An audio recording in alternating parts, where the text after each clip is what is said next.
deep price to pay to get to your freedom. A few days ago, it was on July 4th.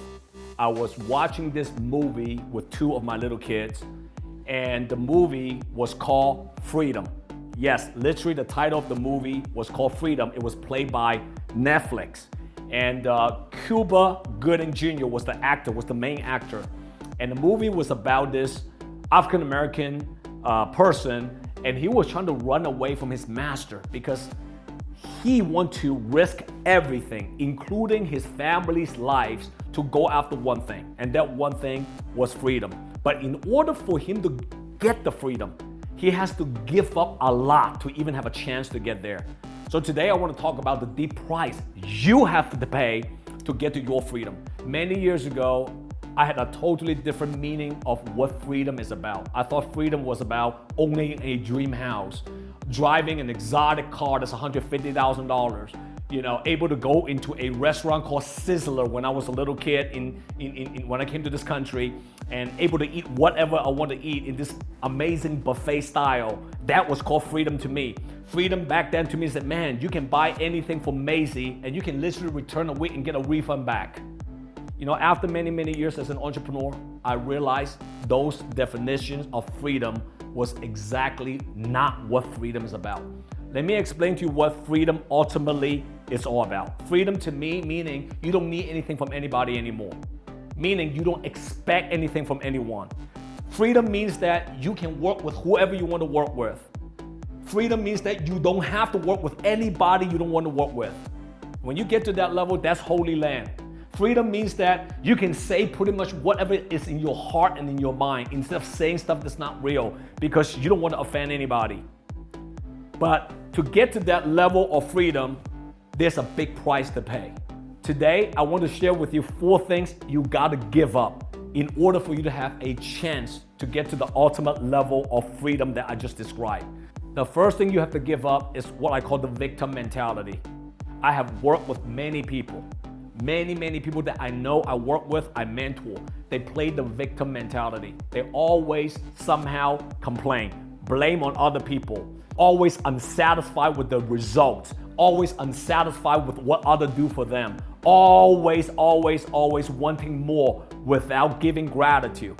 You know what I'm talking about? A lot of people belong to that community. They constantly wanting more and expecting more. That's called what? Entitlement, right? I was a byproduct of victim mentality when I was much younger. When I was 15 years old, my dad passed away because he was diagnosed having liver cancer. I still remember at my dad's funeral, instead of speaking about the great time that my dad and I shared together and what I have learned from my dad and give gratitude to the people around me, around my family, and who supported us, instead of giving the lessons of what my dad taught me and how it helped me to become who I am. Instead of doing all that, I spent the entire speech at my dad's funeral blaming, especially blaming on the situation, blaming on why is this thing happening to me? Why is God is so unfair, taking my dad away? My entire speech was blaming because I was a victim. I played the victim. I had the victim mentality. And guess what happened? Years after that, I was depressed. I was attracting negative things in my life, negative people in my life. Things are not good in my life started to all happen because I had a victim mentality. Not until I was 30 years old, which took me a decade, all right, to finally got rid of the victim mentality, because at the age of 30 years old, I made a commitment I would no longer play as a victim. I would take full responsibility of my life and business. If anything goes wrong, I would take full responsibility. All right? And once I made that commitment and I gave up the victim mentality, it took me another 10 years from 30 to 40, and I have achieved my freedom. So what are you willing to give up first? That's the first thing that I gave up, right? That's the first thing that Cuba Gooding Jr. in the movie gave up. They have to give up something to achieve something bigger, right? The second thing that you have to give up is the party time, it's the chilling time, it's the hangout time. From the age of 21 years old, when I started the insurance business, all the way until 40 years old, for almost 2 decades, I gave up a lot of party time, a lot of hang around time, a lot of barbecue time, a lot of party time, because I invested those extra time to do things that nobody else is willing to do. The extra phone calls, the late appointments, and producing content, and continue to communicate with people in my organization, telling stories, doubling down my story to attract the right people to join my opportunity. I've done all that for many, many years. I gave up my party time. So you have to give up some of your party time, your TV time, your chilling time, if you want to achieve your financial freedom. The next thing you have to give up is your negative influence. Your negative influence includes your friends, acquaintances, family members, your co-workers in your office. When I'm talking about negative influence, I'm talking about downers. Every time you try to achieve something big, they're downing on you. I'm talking about negative people, always raining on your parade. Every single thing that come out from their mouth, they make a good day become a horrible day. They make a great day become a disaster day. Those type of people.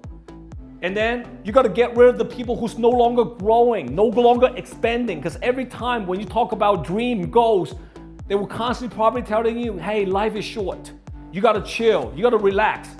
It was one of the most difficult things for me to give up because a lot of these people that I'm describing, whether they were downers, negative people, or complacent people, they were good people. They're not bad people. These are the people that grew up with me. I have to eventually distance myself away from this negative influence. That's what you have to give up if you want to get to your freedom. The fourth thing you have to give up, let me tell you what it is. It sounds very confusing, but I hope you're getting what I'm trying to say here. The last thing that you have to give up is that you're going to have to give up your freedom again once you get your freedom. I told you it's confusing. I have spent many, many years to get to a level where finally I got my freedom. But once I got it, I realized one thing. A lot of people are depending on me to guide them through the darkest moment. A lot of people are depending on me to provide value to help them to elevate to the next level. A lot of people are depending on me on the right advice so they no longer will make the same mistakes that I made. So even though I achieved to a level where I finally got my freedom, time freedom and money freedom, now I have to erase everything and refresh everything and go back to 0-1 because now my whole responsibility is to impact on people's life. It's giving people more, adding value, and assisting people to greatness. So if you really, really, really want to achieve freedom and get to the freedom level, which is a big word, the freedom level, then you have to learn how to give up those 4 things I just told you. If you do those 4 things, one day, you might be able to get your freedom. JW here. See you next time. JW here. If you like my content, comment below and download my JW Just Win app. See you next time.